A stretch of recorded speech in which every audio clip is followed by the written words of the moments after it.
this one. No, this goes on the west side, is it? I'm not certain. What number does it say? Let's see. They're written really west. Oh yes, west here. Yeah. But is it north or south? I'm not certain which. Doesn't say there. Okay. We'll assume it fits here. Yeah.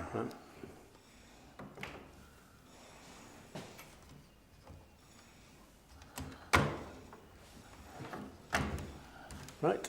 I find it incredible to imagine people moving these things. The manpower required to manipulate these things. A lot of it you do by balancing, counterbalancing. Yeah. So that that you rarely lift anything. Okay. So that what you'd do is you'd have part of it resting on this, yes, and you'd bring it across like that, so that you've got the weight rested on that. Oh, okay. Yeah. And then yes, you may have someone at the top pushing lifting there. Yeah. But wait a minute. Oh, sorry. Get that in. Okay. Yep. Yeah, that looks good. It's getting more rigid by the second, isn't it? Yep. Or by the hour. What we'll do is we'll put up the other principal rafter at the other end. Yeah. These are the common rafters. I know these are put in a carefully. Yeah, they're all in order. So Careful order too as well. This is B. Yeah. They've all got. That can't be B. Oh, I see. We build them here. Yep. Yeah. Yep.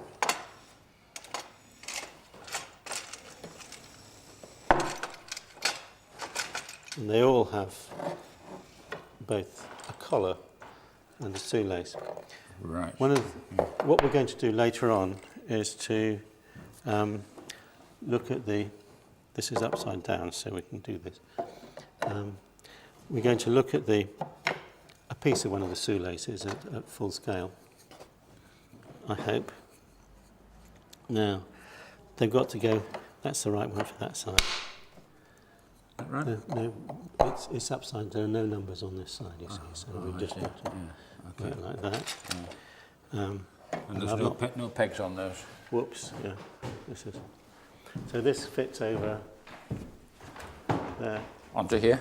Yep. Yeah. Sorry, you'll have to hold it together, David, it's sliding apart.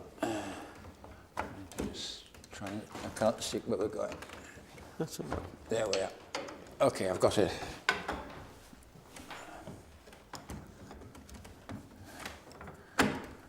Good. All right. Yep. And it's not locked onto the I onto don't the purlin know. at all. I've never been up there and seen whether there are pegs holding them on. It would be reasonable to expect it, wouldn't it? Yeah. The majority of this model was made out of some planks made from a tree that fell down in the 87 storm, isn't it? Yeah. This is it. Yeah. Oh. Yeah, right. There we are.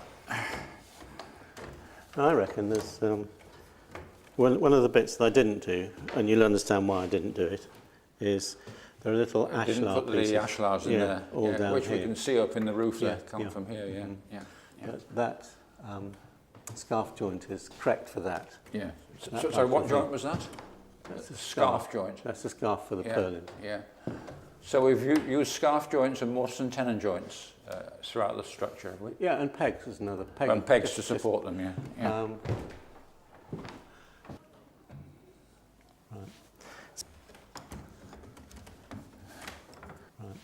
So that's it. Yep. That's the model complete. Here we are. There'll be many more pegs in the original model. The whole structure is held together with pegs. And how would this movement have been controlled by pegs? You think into the purlin there? I think so. Yeah. Yeah. Or it may simply be that the battens on top would have held it in place. But I think you probably stop racking more by fixing them. If you fix them. Yes, And at least these are fixed at bay intervals. And basically they stop a lot of the movement in that direction. But of course the infill, when you put bottle and door control between it too, yes. that would also Yes. strengthen it in that direction as well. Good. Yep. Okay.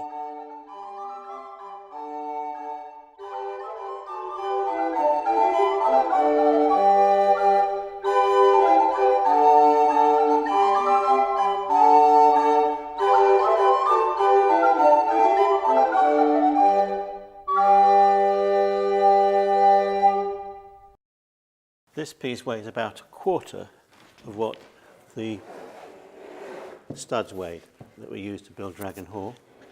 And it's got a waning edge on this side with bark still on it. And what Tops did was use these surfaces within his office. The perfect faces face out into the building which is at right angles to the hall, the downstairs hall. When they were dating Dragon Hall, Ian Tyers looked for trees that had complete sapwoods. And what he did was he drilled through from the complete sapwood to the centre of the tree, and he took cores out of the trees. And from these, he was able to date the felling of the trees to 1427. And all the trees used in the construction of Dragon Hall seem to have been felled then. This is a piece of English oak, the type of timber that Robert Tops used to build the studs of his hall with. It's actually got a radial face, and you can see medullary rays in that face. And everyone in medieval world knew exactly what this meant. It meant that he was using much more expensive timber than timber that people usually used. One of the things you see about it is that it's golden in colour. So when he first built his hall, it would have been a golden building on the inside. We don't know what colours he had between the studs, and the studs at first were unpainted. Now, Robert Tops's timbers were even bigger than this. This tree is approximately 2 feet diameter. The trees he was using would have been over 30 inches diameter. This is one of the original studs from Dragon Hall. It has a radial face. We know the face is radial because there's the remains of a branch that's died here, and the branches come out radially in a tree. The centre of that tree has to be there to support a branch of that size. So we know that we've got 4 inches missing from the inside of the tree. We've then got the width of the stud itself, which is 8.5 inches. That's going to have been approximately 9.5 before shrinkage. And then we've got the sapwood on the outside. And that makes a tree of at least 30 inches diameter.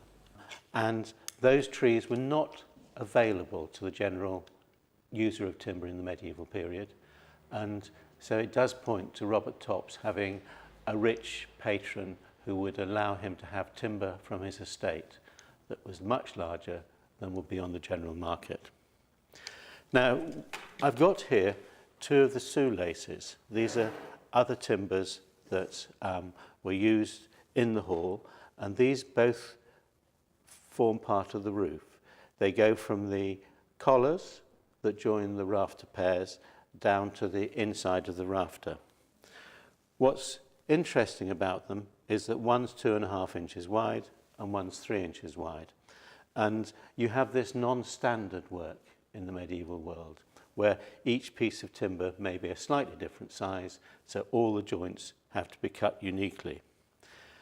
Together with the studs, these timbers have had all the saw marks dressed off them, or almost all the saw marks. And if we look at this timber here, we can actually see the line of the saw marks running along at an angle of about 60 degrees, which means that when they were sawing this tree up, they would have been using a seesaw rather than a pit for sawing.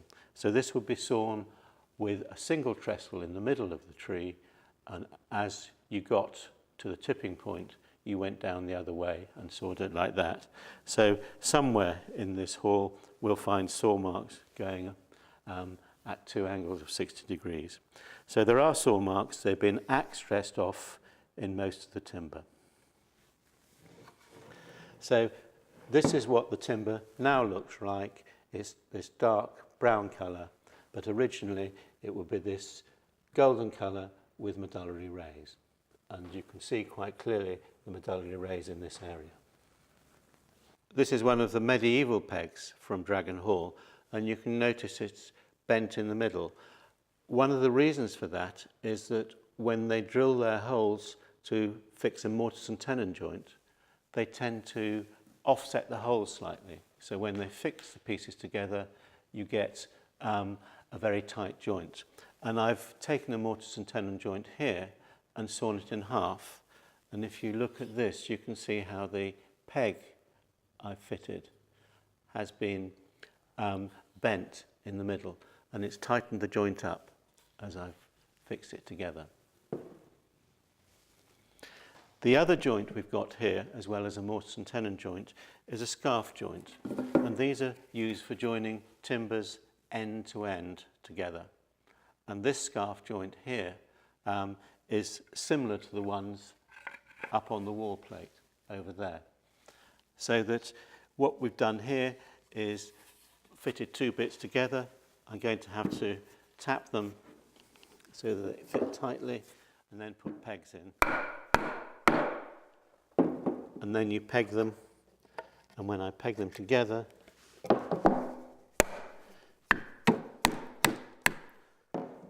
the whole joint will tighten up.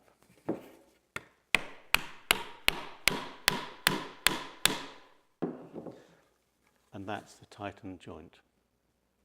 And that enables you to join long lengths of timber together and get a very rigid joint indeed. And along the walls, there are several of these scarf joints joining the wall plates end to end.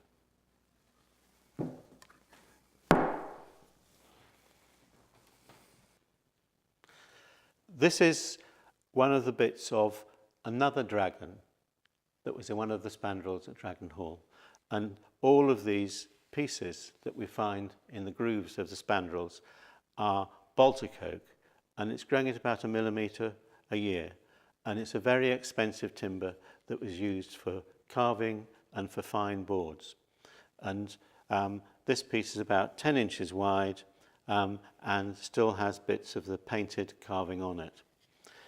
Another import from the Baltic was tongue and groove board. Most of the high quality tongue and groove boards came in from the Baltic, and it's got a sawn face, a groove at this edge and a tongue at the other edge. This is part of one of the shoelaces that join the rafters onto the collars to increase the bracing in the roof. And it's made from a piece of oak, and you can see this piece of oak is quite fast grown by the annual rings. If we go back to these surfaces, you can see very clearly that there are axe marks running along the surface here, and the axe marks on this side are much coarser than the axe marks on the other sides of the timber. And that means that this surface was made when the timber was being squared up before it was moved out of the woodland, and the other axe marks were made after the timber had been sawn to shape. So this is one of maybe 10 pieces of timber that came out of one balk. So there are no saw marks visible on any of the timbers on this floor. Downstairs is a different matter, where no one was seeing it. And this joint has been cut entirely with an axe. There's another piece of timber here, which is one of the little ashlars that go from the bottom of the rafters onto the wall plate. And the sides of that have been sawn. And so you've got a saw mark there, and they are using small saws, and here you've got axe marks. So both tools are being used in the shaping of the timber. Now, to stop you getting muddled up, almost all the timbers have what are race knife marks on, which delineate exactly where they fit in the building. And there's one on here, which probably isn't that clear, and there's a better one on there. And I was going to show you how they're made with a tool called a race knife. And basically, if you want to make a mark like that, you drag it across like that. And if you want to make a more complicated mark, you can actually get it and draw a circle like that as well. So here you've got enough difference in marks to mark every single piece of timber in the building. Sometimes, as on this one, they have a number of separate lines on one side to tell them exactly where it fits. This doesn't wash off in the rain, as would chalk or charcoal. And the final thing I wanted to do here was to go through this drawing and show the process of shaping timber. And this is a continental drawing, and in it the craftsmen are not wearing ragged clothes, they're wearing sheepskin aprons. And they're all part of a guild that wear sheepskin aprons, and it means that they're probably working with pine because they're floating, where is it? They're floating a raft of timber down the river. Oak sinks in fresh water. And we're going to concentrate on this man at the front who has a narrow-bladed axe and is hewing the side of this timber here. The timber rests on a trestle. It's stopped from moving about by an iron dog, which is a large staple. One end of the staple goes into the trestle, the other end into the log. His direction of cut is controlled by a chalk line that he will have put on the timber already. We talk about a chalk line, but it's likely to be a red-coloured stone they've ground up because chalk's too pale to see on the timber. And he's using the narrow-bladed axe to hew the timber. He's notched the timber at this point, so it'll split off and he'll then hew the next bit. He's got a broad axe there with a short handle for finishing the work off after he's roughed the timber out, and he's got the tools of